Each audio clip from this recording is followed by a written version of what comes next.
بسم اللہ الرحمن الرحیم۔ پیارے دوستو السلام علیکم۔ میں ہوں رضوان وزیر، آپ کی خدمت میں حاضر ہوں وزیرستان لنک سے۔ آج ہم وزیرستان لنک کے ہسٹوریکل سیشن سے آپ کو حضرت یونس علیہ السلام کا واقعہ سناتے ہیں۔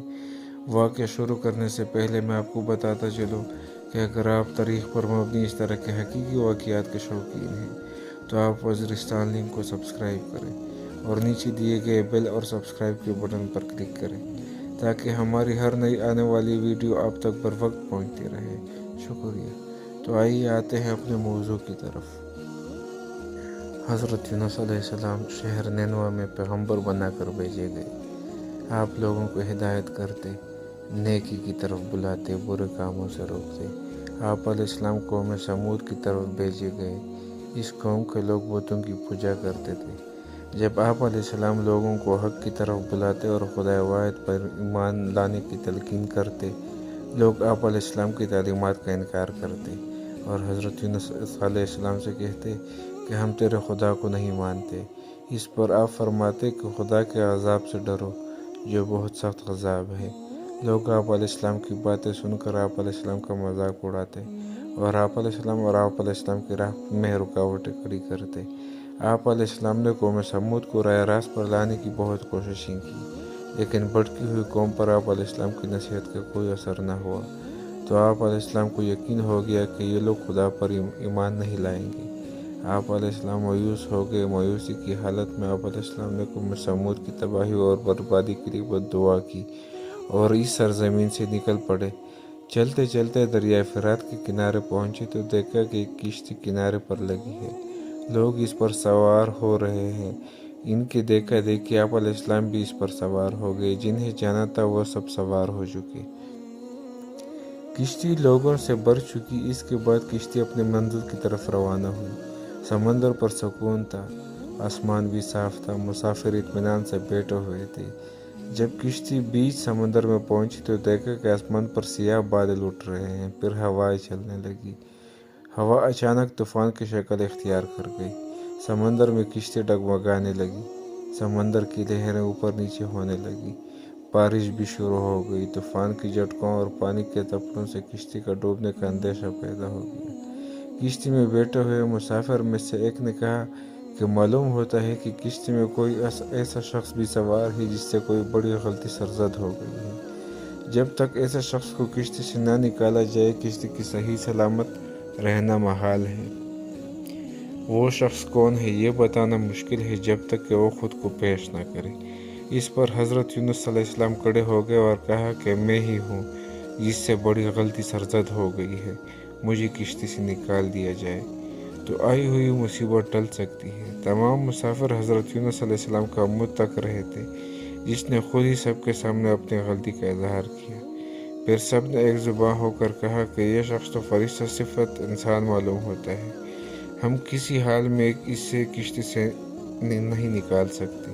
مسافروں میں سے ایک نے تجویز پیش کی کہ قرآن اندازی کی جائے، جس کا نام پرچی میں نکل آئے وہی سزا کا مستحق ہوگا، ہم اسے کشتی سے نکال دیں گے۔ چنانچہ قرعہ ڈالا گیا، پرچی میں یونس علیہ السلام کا نام نکل آیا۔ اس عمل سے لوگوں کو اطمینان نہیں ہوا، پھر قرعہ ڈالا تو یونس علیہ السلام کا ہی نام نکلا۔ اس طرح یہ عمل بار بار دہرایا گیا، ہر بار یہی ہوا۔ حضرت یونس علیہ السلام نے کہا کہ میں اپنے رب کا نافرمان ہوں، خدا کا حکم بھی یہی ہے، مجھے دریا میں ڈال دو، تمام مسافروں کی جان بچ جائے گی۔ حضرت یونس علیہ السلام نے کشتی کے مسافروں سے اور ملاح سے بار بار کہا کہ وہ کشتی سے چھلانگ لگانے کے لیے تیار ہیں، اس لیے کہ میں نے اللہ کے حکم کا انتظار نہیں کیا۔ آخرکار کشتی کے مسافروں اور ملاح نے مان لیا اور حضرت یونس علیہ السلام کو دریا میں پھینک دیا۔ دریا میں ایک مچھلی حضرت یونس علیہ السلام کی طرف بڑھی اور نگل گئی۔ اللہ نے مچھلی سے کہا کہ یہ تیری خوراک نہیں ہے، یہ تیرے پیٹ میں امانت ہے جسے واپس کرنا ہے۔ چنانچہ آپ علیہ السلام نے مچھلی کی پیٹ میں اندھیرے میں رہے، اللہ کا ذکر کرتے رہے اور معافی طلب کرتے رہے۔ آپ علیہ السلام پکار رہے تھے، اے اللہ تیرے سوا کوئی عبادت کے لائق نہیں، تو پاک ہے بلا شبہ، میں نے اپنے ہی نفس پر ظلم کیا، میں ظالموں میں سے ہوں۔ اللہ نے آپ علیہ السلام کی پکار سن لی۔ آپ علیہ السلام مچھلی کے پیٹ میں محفوظ رہے۔ مچھلی نے دریا کے کنارے پر اگل دی۔ جب آپ علیہ السلام مچھلی کے پیٹ سے باہر آئے تو آپ بہت کمزور اور نڈال تھے۔ آپ علیہ السلام نے کھلی فضا میں سانس لیا اور اللہ کا شکر ادا کیا۔ اللہ نے حضرت یونس علیہ السلام سے فرمایا، اگر تم مچھلی کے پیٹ میں میری پاکی بیان نہ کرتا تو نجات حاصل نہ کرتا۔ جس جگہ پر مچھلی نے آپ علیہ السلام کو اگلا تھا وہاں کوئی درخت تھا، نہ کوئی سایہ، دھوپ ہی دھوپ تھی، گرمی بھی ناقابل برداشت تھی۔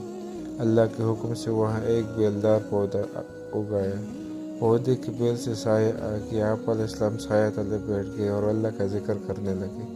کہا جاتا ہے کہ آپ علیہ السلام کے پاس ایک ہرنی آئی تھی اور اپنا دودھ پلا جاتی تھی۔ اللہ تعالیٰ فرماتا ہے، ہم نے بغیر گھاس کے زمین پر ڈال دیا اور وہ بیمار تھا، اور ہم نے بیلدار درخت اگایا اور ہم نے اس کو 1,00,000 آدمی کی طرف بھیجا، بلکہ اس سے بھی زیادہ، پھر وہ لوگ ان پر ایمان لائے۔ ملک نینوا چھوڑ دینے کے بعد آپ علیہ السلام کی قوم آپ کو بہت زیادہ یاد کرنے لگی۔ آپ علیہ السلام کے نکل جانے کے بعد پچھتانے لگی۔ لوگوں نے محسوس کیا کہ آپ علیہ السلام نبی تھے اور ہدایت کے لیے آئے تھے۔ لوگوں نے اللہ سے معافی طلب کی اور وہ حضرت یونس علیہ السلام کی آمد کا انتظار کرنے لگے۔ لوگوں نے اقرار کیا کہ ہم اللہ پر ایمان لائے اور اس بات پر بھی کہ یونس علیہ السلام اللہ کے بھیجے ہوئے نبی ہیں، اور آپ علیہ السلام کے لائے ہوئے پیغام پر یقین رکھتے ہیں اور یونس علیہ السلام کی تصدیق کرتے ہیں۔ اور قوم کے لوگ ایک دوسرے سے کہنے لگے کہ اگر حضرت یونس علیہ السلام ہمارے درمیان آ جائیں تو ہم ان کی تعظیم کرنے لگیں گے اور ان کے حکم پر عمل کریں گے۔ اللہ نے حضرت یونس علیہ السلام کو حکم دیا کہ وہ قوم کی طرف جائے اور اللہ کا پیغام سنائے اور انہیں برائی سے روکے، نیکی کی طرف بلائے، لوگوں کو آپس میں ایک دوسرے سے اچھا سلوک کرنے کی تلقین کرے۔ چنانچہ اللہ کے حکم پر جب آپ علیہ السلام اپنی قوم کی طرف لوٹ آئے تو قوم نے خوشی و مسرت کا اظہار کیا اور آپ علیہ السلام کی آمد پر اللہ کا شکر ادا کیا۔ واپس آ کر حضرت یونس علیہ السلام نے تبلیغ شروع کر دی اور ہدایت دینے لگے کہ برے کاموں سے دور رہیں، ضرورت مندوں کی مدد کریں، بھوکوں کو کھانا کھلائیں، ننگوں کو کپڑا پہنائیں، کسی کے ساتھ برا سلوک نہ کریں۔ تو جناب یہاں تک تھی ہماری ویڈیو۔ اگر آپ مزید کسی بھی تاریخی واقعہ یا شخصیت کے بارے میں جاننا چاہتے ہیں تو نیچے دیے گئے کمنٹ سیکشن میں ہمیں اپنی رائے سے آگاہ کیجیے گا۔ ہمیں سننے اور دیکھنے کا شکریہ۔ اللہ آپ کو اپنے حفظ و امان میں رکھے۔ والسلام۔